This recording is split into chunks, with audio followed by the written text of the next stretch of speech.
আসসালামু আলাইকুম ওয়া রাহমাতুল্লাহি ওয়া বারাকাতুহু। আমি আপনাদের সামনে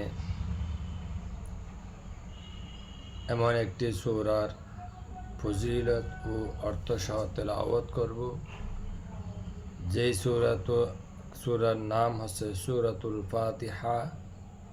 যেই সূরাটা কোরআনে পাকের মধ্যে প্রথম সূরা, যেটা দিয়ে কোরআন শুরু হয়।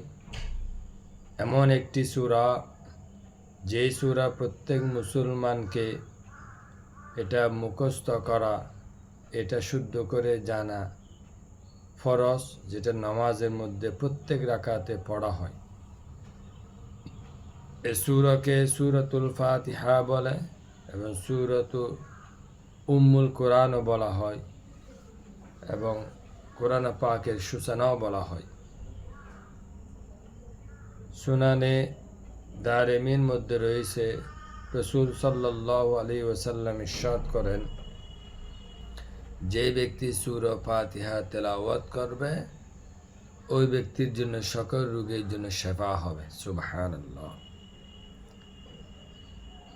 শুধু তাই না, হাদিসে পাকের মধ্যে রয়েছে, কেউ যদি 100 বার সূরা ফাতিহা পাঠ করে, তেলাওয়াত করে আল্লাহর কাছে দোয়া করা হয়, সে দোয়া কবুল করা হয়। সুবহানাল্লাহ। আমি এখন আপনাদের সামনে সেই সূরাতুল ফাতিহার অর্থ সহ তেলাওয়াত করব। أعوذ بالله من الشيطان الرجيم. بسم الله الرحمن الرحيم. الحمد لله رب العالمين. الرحمن الرحيم. مالك يوم الدين. إياك نعبد وإياك نستعين. اهدنا الصراط المستقيم. صراط الذين أنعمت عليهم غير المغضوب عليهم ولا الضالين.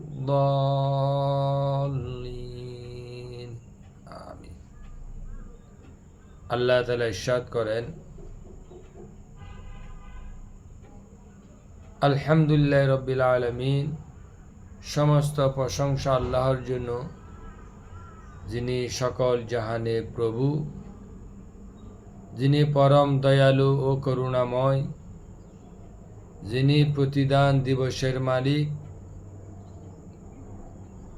আমরা যেন শুধু তোমার ইবাদত করি এবং তোমার নিকট সাহায্য প্রার্থনা করি, এবং আল্লাহর কাছে আমরা দোয়া করি, হে আল্লাহ, আল্লাহ যেন আমাদেরকে সোজা পথে পরিচালিত করে, সঠিক পথে, সহজ পথে পরিচালিত করে, এবং তাদের পথে যাদের উপর তুমি অনুগ্রহ করেছ, এবং তাদের পথে নয় যাদের উপর তোমার আযাব অবতীর্ণ হয়েছিল, অভিশপ্ত হয়েছিল, এবং যারা পথভ্রষ্ট হয়েছিল। সাদাকাল্লাহুল আযীম ওয়া সাদাকা রাসূলুহুন নবিয়্যুল হাবিবুল কারীম। আসসালামু আলাইকুম ওয়া রাহমাতুল্লাহি ওয়া বারাকাতুহু।